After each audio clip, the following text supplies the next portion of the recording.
Shalom, Ibu. Perkenalkan, nama saya Sintani. Saya dari Prodi Teologi kelas B. NIM saya 200212018993. Nah, di sini saya akan membahas tentang berkaitan dengan materi.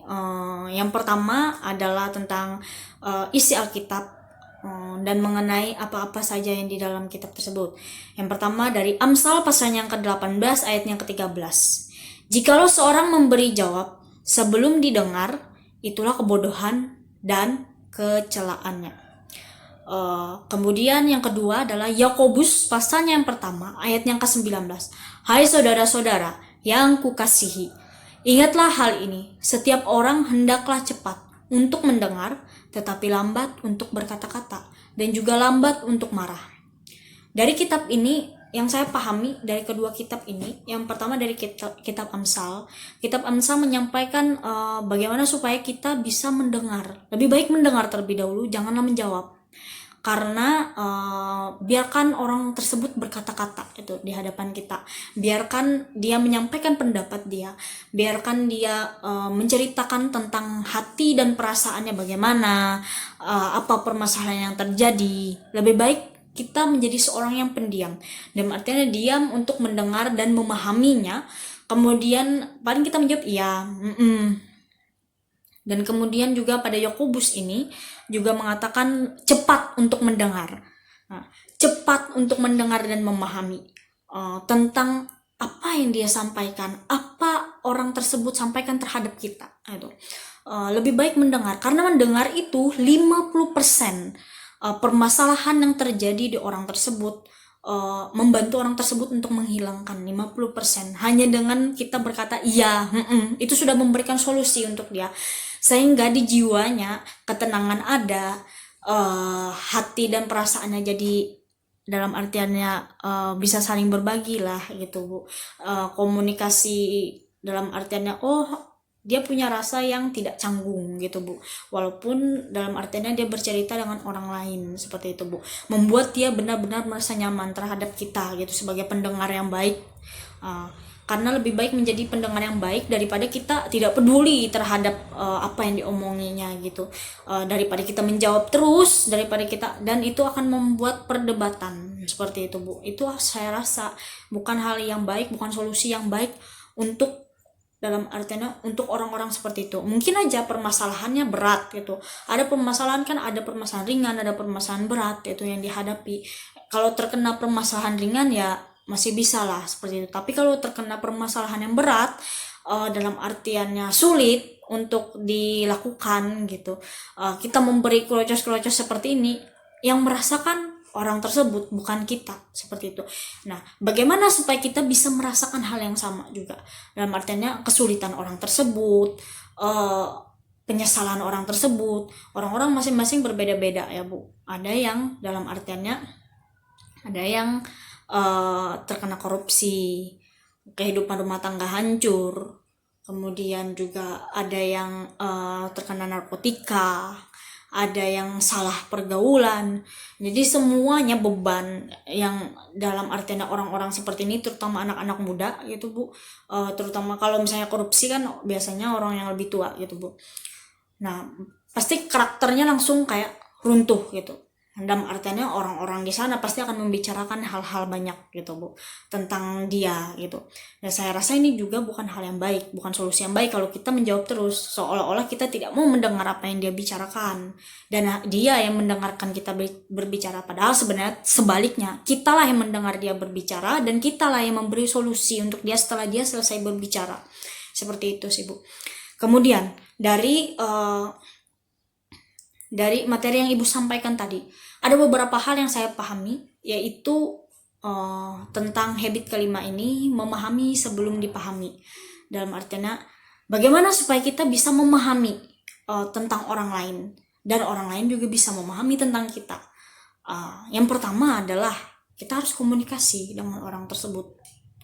Dalam artiannya selama ini komunikasi merupakan karakter untuk kita Bu. Kalau nggak ada komunikasi, kita tidak akan bisa hidup, karena kita sudah diciptakan Tuhan menjadi makhluk sosial. Jadi dalam artinya semua makhluk di muka bumi ini, semua manusia di muka bumi ini adalah manusia sosial, manusia yang membutuhkan orang lain. Sekaya-kaya apapun manusia, sehebat apapun orang tersebut, dia pasti membutuhkan orang lain untuk membantunya menjadi orang yang sukses, untuk membantunya menjadi orang yang lebih baik lagi. Seperti itu, Bu. Misalnya seperti keluarga. Kalau saya, dalam artiannya tidak bisa tanpa keluarga gitu.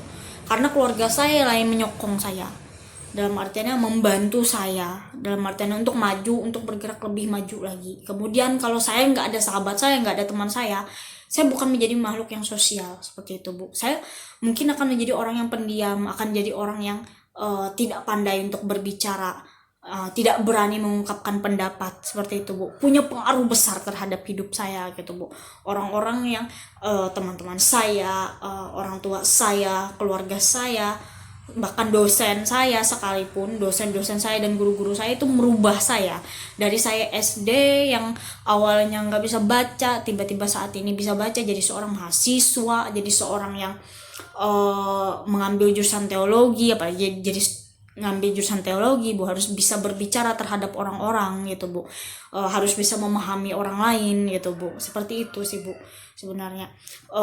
Makanya gunanya komunikasi ini untuk bisa orang lain memahami kita, dan kita juga bisa memahami tentang orang lain gitu, Bu.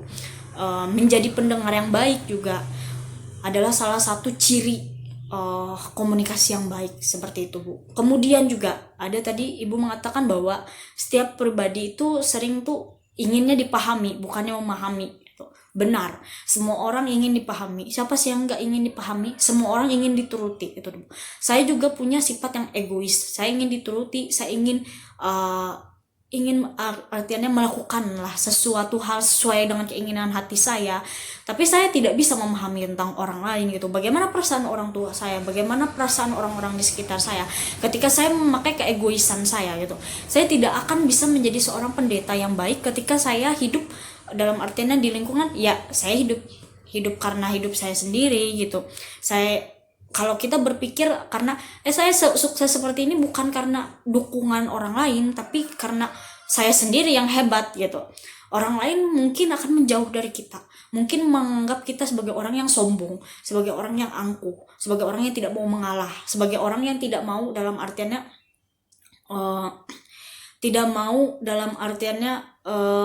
berkomunikasi lagi dengan orang lain. Kan banyak tuh, Bu, seperti itu. Ketika sudah merasa diri hebat, sudah sombong dalam artian sudah mempunyai segala hal, lalu akhirnya tidak mau mendengarkan orang lain, tidak bisa memahami orang lain.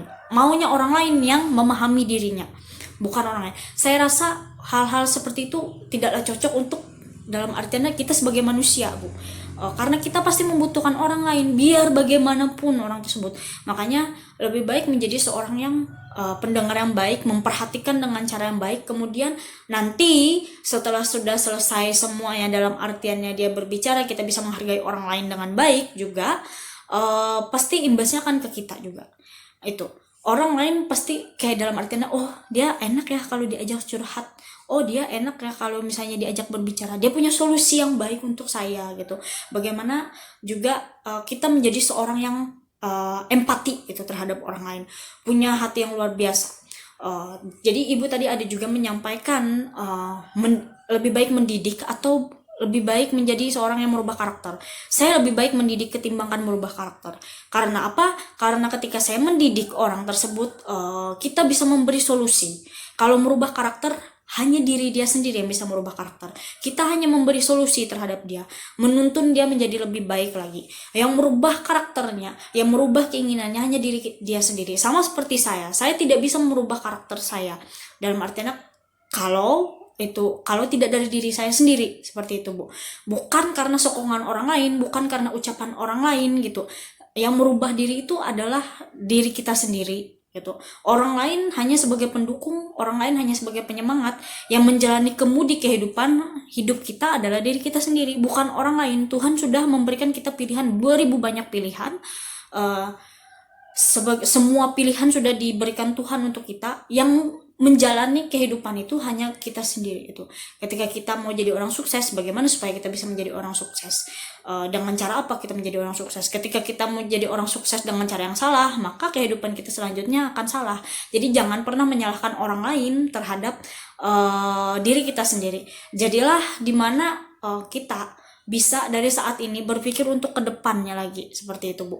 Dengan kita, misalnya kita menjadi seorang yang dalam artiannya tidak menghargai orang lain, kedepannya kita juga jangan salahkan orang lain seandainya orang lain tidak akan menghargai kita, seperti itu Bu.